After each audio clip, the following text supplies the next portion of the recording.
Hello friends, welcome to trading with Ishan Sharma. आज की इस वीडियो में हम बात करने वाले हैं पेनेंट के बारे में। अब ये पेनेंट होता क्या है, कैसे हम इस पर ट्रेड लेते हैं और क्या हम इस पर बहुत ही प्रॉफिटेबल ट्रेड्स ले सकते हैं या नहीं ले सकते हैं, तो आज हम इसी के बारे में डिस्कस करने वाले हैं। सबसे पहले तो बात करते हैं पेनेंट की। पेनेंट दिखने में कैसा होता है? देखिए, पेनेंट का स्ट्रक्चर आपको कुछ इस तरीके का दिखेगा। ओके, तो ये आपके पास एक पेनेंट का स्ट्रक्चर हो सकता है किसी भी एक गिवन चार्ट पे। अब कुछ लोग इसको सिमेट्रिकल ट्राइंगल भी बोल सकते हैं, राइट, बट हम इसको एक पेनेंट की फॉर्म में ही देखेंगे। वाई? बिकॉज इसमें जो इसकी लाइंस हैं वो हल्की ऐसे भी हो सकती हैं या फिर हल्की ऐसी भी हो सकती हैं, सो दैट डजंट मैटर। अब इसके पीछे की जो साइकोलॉजी है हमें उसको समझना है रेदर देन इसके स्ट्रक्चर्स के टेक्निकलिटीज़ में घुसने के, राइट। तो इसके पीछे की जो सोच है वो ये है पेनेंट की। मैं आपको बताता हूँ। देखिए, मार्केट जो है, लेट्स से हमारी ये मार्केट चल रही है, ठीक है, लेट्स से हमारी ये मार्केट चल रही है। तो हमें क्या करना है इस मार्केट में? सी, ये देखिए, अब हमें क्या करना है इस मार्केट में, इसके पीछे की सोच क्या है कि मार्केट की जो रेंज है वो ऑलमोस्ट यहाँ तक की है, ठीक है।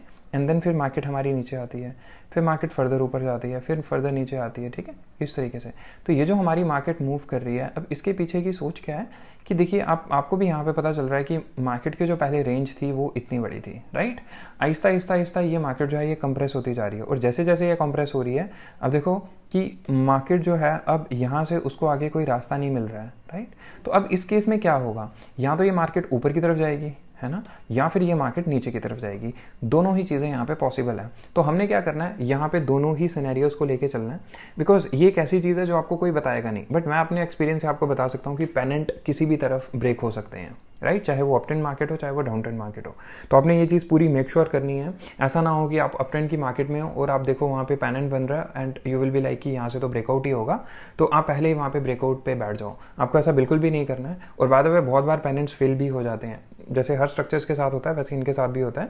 तो 100% सिक्योर नहीं है, लेकिन 70%, 70 to 80% की इनकी भी श्योरिटी है। और जैसे कि मैं आपको बता चुका हूँ कि आप कोई भी टेक्निकल एनालिसिस का कोई भी टूल यूज़ कर लो, चाहे सप्लाई डिमांड, चाहे सपोर्ट रेजिस्टेंस या फिर स्ट्रक्चर्स या कोई भी, 70 to 80% ही सबकी एक श्योरिटी रहती है। 100% कोई भी चीज़ यहाँ पे सक्सेसफुल नहीं है। ओके, तो अब हम बात करते हैं पेनेंट्स की। पेनेंट्स पे हम कैसे ट्रेड ले सकते हैं और क्या ये प्रॉफिटेबल होते हैं या नहीं होते हैं। सबसे पहले तो आपको पेनेंट का स्ट्रक्चर दिख गया, आपको ये भी इसके पीछे की सारी साइकोलॉजी भी समझ में आ गई कि मार्केट जो है वो लगातार इकट्ठी होती जाती है, एक जगह पे कंप्रेस होती जा रही है, और एंड में उसका मतलब एकदम से एक एक्सप्लोजन होता है, और वो एक्सप्लोजन किसी भी तरफ हो सकता है, ऊपर की तरफ भी हो सकता है, नीचे की तरफ भी हो सकता है। अब एक्सप्लोजन के बाद हमने इस पर ट्रेड कैसे लेना है? ऑफ कोर्स एक्सप्लोजन का हमने वेट करना है जैसे ही एक्सप्लोजन होता है, और उसके बाद हमने रीटेस्टिंग का वेट करना है। अगर हमारी रीटेस्टिंग भी सक्सेसफुली, देन फिर हम इसमें एंटर करेंगे और अपना 1:2 या फिर 1:3 का हम बहुत ईजिली इसमें अपना रिस्क रिवॉर्ड रख सकते हैं, और फिर हम वेट कर सकते हैं, ठीक है। तो कल रात को ही मैंने एक ट्रेड लिया है GBP USD में। मैं आपको वो दिखाना चाहूँगा कि कैसे हमने इसमें पेनेंट का एक स्ट्रक्चर यूज़ करा था। Just wait for a minute. नहीं, GBP USD में जो हमने ट्रेड किया था ये सप्लाई डिमांड मेथोडोलॉजी पे था। ये भी मैं अभी आपको क्लियर करता हूँ थोड़ी देर में। हम चलते हैं सीधा गोल्ड के ऊपर, XAU USD। तो XAU USD में हमने रात को ट्रेड लिया था एक आप देख सकते हो यहाँ पे डेट भी है 14 अक्टूबर, और आज की जो हमारी डेट है इट्स 15 अक्टूबर। तो ये कल देर रात को एक ट्रेड लिया गया था, आई थिंक 2 बजे के आसपास, मे बी ऐसा ही कुछ टाइम था। तो सबसे पहले हम 1 आवर के टाइम फ्रेम पे चलते हैं। 1 आवर के टाइम फ्रेम पे मैं आपको समझाता हूँ कि यहाँ पे मैंने क्या किया, कहाँ मेरे को स्ट्रक्चर दिखा। So as you can see, देखिए, ये हमें यहाँ पे साफ साफ पेनेंट का एक स्ट्रक्चर दिख रहा था। मार्केट यहाँ से नीचे की तरफ आ रही थी, यहाँ से भी मार्केट एक इस तरीके से जा रही थी। अब मैंने यहाँ पे एक और गोल्ड में ट्रेड लिया हुआ है, ये भी काफ़ी अच्छा एक ट्रेड हुआ था। इसके पीछे की क्या साइकोलॉजी थी, क्यों मैंने ये ट्रेड लिया था, ये थोड़ा सा एक एडवांस चीज़ है। नेक्स्ट वीडियो में मैं आपको ज़रूर इसके बारे में बताऊँगा। ओके, तो अब आप यहाँ पे थोड़ी सी नज़र डालिए। यहाँ पे मैं आपका ध्यान चाहूँगा। अब मैं 15 मिनट्स का टाइम फ्रेम पे चलता हूँ, बिकॉज हमने एक बार स्ट्रक्चर डिफाइन कर लिया, बस इतना हमारे लिए इनफ है। अब हम 15 मिनट्स के टाइम फ्रेम पे जैसे ही जाएंगे तो आप यहाँ पे देख सकते हो मार्केट की, यहाँ पे आप रेंज चेक करिए। देखिए, यहाँ से मार्केट, यहाँ से लेके यहाँ तक की मार्केट की रेंज थी। फिर आहिस्ता आहिस्ता जो हमने वहाँ पे डायग्राम में देखा था, सेम चीज़ यहाँ पे हो रही है। मार्केट कंप्रेस होती जा रही है, और कंप्रेस होने के बाद यहाँ पे एक अच्छा सा एक्सप्लोजन होता है। अब यहाँ से भी हम थोड़ा सा और पीछे चलते हैं 5 मिनट्स के टाइम फ्रेम में, यहाँ पे आपको और ज़्यादा क्लियरली समझ आएगा। तो ओके, हम 5 मिनट्स के टाइम फ्रेम में आते हैं, और यहाँ पे आप थोड़ी सी ना नज़र वॉल्यूम पे भी दीजिएगा। अब वॉल्यूम का क्या रोल रहता है ट्रेडिंग में, वो इसके ऊपर मैं आपको एक आने वाली वीडियोस में आपको ज़रूर बताऊंगा कि वॉल्यूम का क्या रोल रहता है और वॉल्यूम कैसे हमें हेल्प करती है अपनी ट्रेडिंग को और ज़्यादा एक्यूरेट करने के लिए। तो फिलहाल के लिए आप ये समझिए, देखिए, इस पर्टिकुलर ट्रेड में अगर आप, जब यहाँ पे एक ब्रेकआउट हुआ है, ब्रेकआउट कैसे हुआ है, सॉरी ब्रेकडाउन यहाँ पे कैसे हुआ है, कैंडल ने इस ये जो हमारी लाइन जा रही थी इसके ठीक नीचे क्लोजिंग दी है। तो हम कह सकते हैं यहाँ से ये हमारा एक अच्छा ब्रेकडाउन था। और हमें कैसे पता चला कि ये एक अच्छा हो सकता है, बिकॉज आप अगर इसके ठीक नीचे की वॉल्यूम देखोगे तो यहाँ पे वॉल्यूम भी काफ़ी बड़ी हुई है। तो यहाँ से हमें एक इंडिकेशन मिल गया था कि something is about to happen, कि यहाँ पे कुछ ना कुछ होने वाला है। तो यहाँ पे हर किसी ने अपनी, जो भी एक्सपीरियंस ट्रेडर होंगे उन सब किसी ने यहाँ पे अपनी कमर कस ली होगी। और उसके बाद आप देखिए फर्दर एक हमें अच्छा एक और ब्रेकडाउन यहाँ पे मिलता है। देन उसके बाद यहाँ पे रीटेस्टिंग होती है, ठीक है। ये हमारी ग्रीन कलर, आपको ग्रीन कलर की कैंडल्स दिख रही होंगी, यहाँ पे ये रीटेस्टिंग हुई है। एंड देन उसके बाद एक हमें अच्छी कैंडल मिलने के बाद हमने यहाँ कहीं अपना ट्रेड ले लिया, ठीक है। यहाँ कहीं हमने जैसे ही अपना ट्रेड में हम एंटर किए हैं तो यहाँ पे हमने अपना जो टारगेट प्रॉफिट रखा था वो 1:3 रखा था। रीज़न बीइंग क्योंकि इसमें स्टॉप लॉस हमारा काफ़ी छोटा लगता है। स्टॉप लॉस हमारा कहाँ लगता है, ये जो हमारी लास्ट कैंडल्स होती हैं उसके ठीक ऊपर, जो भी ये लास्ट कैंडल जो ब्रेकआउट वाली कैंडल के बाद की जो आपको कैंडल्स यहाँ पे दिख रही हैं, तो आप इसके ठीक अपना नीचे स्टॉप लॉस प्लेस कर सकते हो। बाय द वे अगर आपको ज़्यादा सेफ होना है तो आप अपना स्टॉप लॉस यहाँ पे भी लगा सकते हो, ठीक है। तो भी आपका ईजिली यहाँ पे टारगेट अचीव हो जाता है 1:3 का।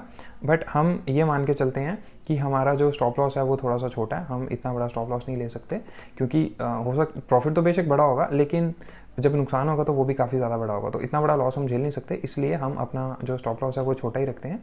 बाकी आपको आगे दिख जाएगा कि 1:3 अगर आप उस स्टॉप लॉस के साथ भी चलोगे तो भी आपका टारगेट जो प्रॉफिट है वो बहुत ईजिली अचीव हो जाएगा, ठीक है। तो अब यहाँ पे आप देख सकते हो ये मार्केट ने यहाँ से ब्रेकडाउन दिया, हमने ट्रेड में एंटर किया और ठीक उसके बाद से आप देखो मार्केट ने एक बार भी मार्केट इस एरिया तक में भी नहीं गई है। सो दैट मीन्स ये बहुत ही एक पावरफुल पैटर्न था पेनेंट का यहाँ पे। और उसके बाद आप देखो मार्केट ने कितना ईजिली हमें अपना 1:3 का इस पॉइंट पे हमारा जो टारगेट है वो अचीव हो गया हुआ है, राइट।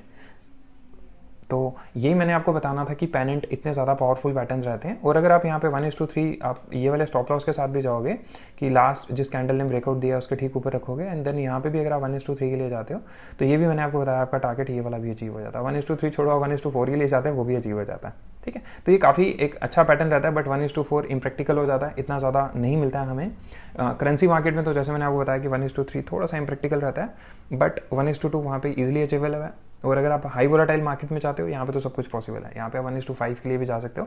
बट इतने बड़े बड़े सपनों से मच बेटर है कि आप अपना स्टॉप लॉस छोटा रखो और टारगेट जो है वो इतना रखो कि जो आप हर ट्रेड के अंदर आप उसके लिए जा सको, ठीक है। तो मैं यहाँ पे 1:3 के लिए गया था पर्सनली और मेरा 1:3 काफ़ी इजीली यहीं पे अचीव हो गया था। और अगर आप बहुत एक बड़े स्टॉप लॉस के साथ भी जाते हो तो भी आपका 1:3 यहाँ कहीं बहुत ईजिली अचीव हो जाना था। तो जब मैं आज रात को ही मैं ट्रेड लेके सोया था, क्योंकि तब तक मैं वैसे ही मार्केट की कुछ स्टडी कर रहा था, तो आप उस टाइम पे ये ट्रेड लिया था और जब मैं सुबह जागा तो मेरा यहाँ पे 1:3 बहुत इजीली अचीव हो गया था। तो बाय द वे ये एक पावर है पेनेंट के स्ट्रक्चर की, आपने देख लिया होगा। अब जैसे मैंने बताया कि मार्केट में सिर्फ 70 to 80% ही आपको एक्यूरेसी मिलेगी, हर बार आपको कंप्लीट 100% एक्यूरेसी किसी में भी नहीं मिलेगी। तो येस, ये बहुत ही पावरफुल पैटर्न्स हैं। और पेनेंट के बारे में एक सबसे बढ़िया बात जो मैंने आपको शुरू में भी बताई थी, आपको ये कोई भी नहीं बताएगा कि पेनेंट किसी भी तरफ एक्सप्लोड हो सकते हैं। ज़्यादा तक लोग ये कहते हैं कि अगर अप ट्रेंड में जा रही है तो आप अप ट्रेंड की वाली मतलब आप बाय साइड पे ही रहिए। बट आप देखो यहाँ से मार्केट लगातार अप ट्रेंड में थी बट यहाँ पे मार्केट सीधा नीचे की तरफ गई है। अब यहाँ पे मैंने क्यों ट्रेड लिया था इसके पीछे की भी एक स्टोरी है, नेक्स्ट वीडियो में ज़रूर शेयर करूँगा। अब चलते हैं GBP USD पे। अब ये चीज़ मैंने आपको सिखा चुका हूँ, इसलिए मैं आपके सामने ये वापस प्रेजेंट कर रहा हूँ। देखिए GBP USD में अगर हम 1 आवर के टाइम फ्रेम में चलेंगे, जो मैंने आपको सिखाया हुआ है कि एकदम सेफ और साउंड है एक बिगिनर्स के लिए, तो आप यहाँ पे देख सकते हो यहाँ पे हमारे पास एक कैंडल बन रही थी जिसको हम बोरिंग कैंडल बोलते हैं, येलो कलर की आपको दिख रही होगी, एंड ये वाली येलो कलर की कैंडल। एंड देन उसके बाद हमारे पास 4 एक्साइटिंग कैंडल्स थी जो हमें ये मेक श्योर कर रही थी कि ये जो जोन है ये काफ़ी पावरफुल जोन है। उसके बाद क्या होता है कि देखिए मार्केट ने जैसे ही यहाँ पे एंटर किया, ठीक उसके बाद मार्केट सीधा ऊपर गई है। और ये ट्रेड भी मैंने रात को एडवांस में लेके रखा था। आपको मैं थोड़ा सा यहाँ पे इसको हटा के दिखाता हूँ रिस्क रिवॉर्ड वाले को। ये देखिए अब यहाँ पे मैंने अपना जो मेरा जो मतलब जैसे ही मार्केट यहाँ पे इस जोन में एंटर हुई है, यहाँ पे मेरे ऑटोमेटिकली ऑर्डर जो थे वो पुश हुए थे। और यहाँ से उसके बाद जब मैं सुबह उठा था तो इस ट्रेड में भी मुझे अच्छा खासा प्रॉफिट देखने को मिला था। और इस पर्टिकुलर ट्रेड में भी मेरा 1:2 का जो टारगेट प्रॉफिट था वो बहुत ईजिली अचीव हो गया था। कोई मुझे उसके लिए ज़्यादा वेट नहीं करना पड़ा और बहुत ईजिली यहाँ पर सारी चीज़ें मैनेज हो गई थी। तो मैं आपको यहाँ पे 1:2 बता देता हूँ कि कैसे 1:2 का हमें यहाँ पे टारगेट प्रॉफिट मिला था, उसके पीछे का क्या सीक्वेंस था। आप यहाँ पे ATR यूज़ कर सकते हो। बाय द वे ATR की इस पर्टिकुलर पॉइंट पे वैल्यू क्या थी, अब मैंने जब उस टाइम पे ATR मतलब मैंने काउंट किया था तो वो समवेयर यहाँ कहीं काउंट किया था, बिकॉज तब मार्केट यहाँ कहीं थी। तो उसके बाद मैं सो गया था, मैंने एडवांस में ऑर्डर लगा दिए थे। तो देन फिर आप देख सकते हो यहाँ कहीं पर मेरे ऑर्डर पुश हुए होंगे इस पर्टिकुलर पॉइंट पर। तो यहाँ पर ATR की वैल्यू 160 के अराउंड थी। तो 160 × 2 हो गया हमारा 240, नो सॉरी 320। सो 320 के आसपास हमने यहाँ पे अपना स्टॉप लॉस रखा था। अब 300 मान के चलिए, इसी के आसपास था कहीं, मुझे एग्जैक्टली याद नहीं है, पुराना वाला मैंने हटा दिया था ये। तो जो भी था, मतलब हमारा यहाँ पे 1:2 का जो रिस्क रिवॉर्ड था वो बहुत ईजिली मैनेज हो गया था। तो आप देख सकते हो ये हमारा 1:2 का रिस्क रिवॉर्ड बन रहा है, ये देखिए। तो ये जब मैं सुबह उठाऊँ तो ये मेरा एकदम अचीव हो गया था, एकदम मतलब बिना किसी परेशानी के। और उस टाइम पे आई गेस ये जो वैल्यू थी ये थोड़ी सी कम थी शायद, मे बी यहाँ पे आई डेंट रिमेंबर प्रॉपरली, तो मतलब इसी के आसपास था कुछ। तो यहाँ पे अगर आप देख सकते हो, मतलब इन शॉर्ट मेरा जो था कोई स्टॉप लॉस यहाँ कहीं लगा हुआ था, आपने भी देखा था थोड़ी देर पहले, और मेरा जो टारगेट प्रॉफिट था वो समवेयर अराउंड इसके थोड़ा सा नीचे था, ये यहाँ कहीं पे था। ओके, तो यहाँ पे मेरा 1:2 का जो टीपी था बहुत इजीली हिट हो गया। यहाँ से भी हमने काफ़ी अच्छा, यहाँ से हमारा बेनिफिट हुआ है हमें। तो ये यहाँ पे जो मैंने ट्रेड लिया था ये बेसिकली डिमांड सप्लाई जोन्स के अकॉर्डिंगली लिया था। और अगर आप यहाँ पे वॉल्यूम को नज़र मारोगे सो यू कैन सी यहाँ पे वॉल्यूम कितनी बड़ी हुई है, आपको दिख रही होगी। अब वॉल्यूम के ऊपर मैं आपको आने वाली वीडियोज़ में ज़रूर बताऊँगा कि वॉल्यूम्स क्या है, क्योंकि प्राइस एक्शन की एक बहुत ही ज़रूरी चीज़ है जिसको हम बोलते हैं वॉल्यूम्स, राइट। तो बस आज के इस वीडियो में इतना ही। आई होप आज आपने इस वीडियो से 2 चीज़ें सीखी होंगी। सप्लाई डिमांड आपने पहले भी सीखी हुई थी, बट आपको अपने सेटअप्स के ऊपर अब और ज़्यादा थोड़ा सा मतलब आपको कॉन्फिडेंस आया होगा कि ये सेटअप वर्क करते हैं मार्केट में। और दूसरा, आज आपने पेनेंट के बारे में सीखा है कि ये पेनेंट कैसे काम करते हैं, इसके पीछे क्या मेथोडोलॉजी रहती है, कैसे हमने रीटेस्टिंग का वेट करना है, और रीटेस्टिंग के बाद हमने दोबारा से एक अच्छी फैट कैंडल का वेट करना है, एंड देन उसके बाद में हमने मार्केट में एंटर करना है, और उसके बाद जो हो वो देखा जाएगा। और आपको मैं एक चीज़ और यहाँ पे जाते जाते बताना चाहता हूँ कि 60% हमारी जो है मार्केट के अंदर साइकोलॉजी वर्क करती है। हम सोचते कैसे हैं मार्केट के बारे में, राइट। तो साइकोलॉजी के ऊपर भी मैं जल्दी एक सीरीज़ लेके आने वाला हूँ जिसमें मैं आपको बताऊँगा कि एक ट्रेडर की साइकोलॉजी होनी कैसे चाहिए, ठीक है। तो उसके बारे में भी हम आने वाली वीडियोज़ में बात करेंगे। तो बस आज के इस वीडियो में इतना ही। थैंक्स।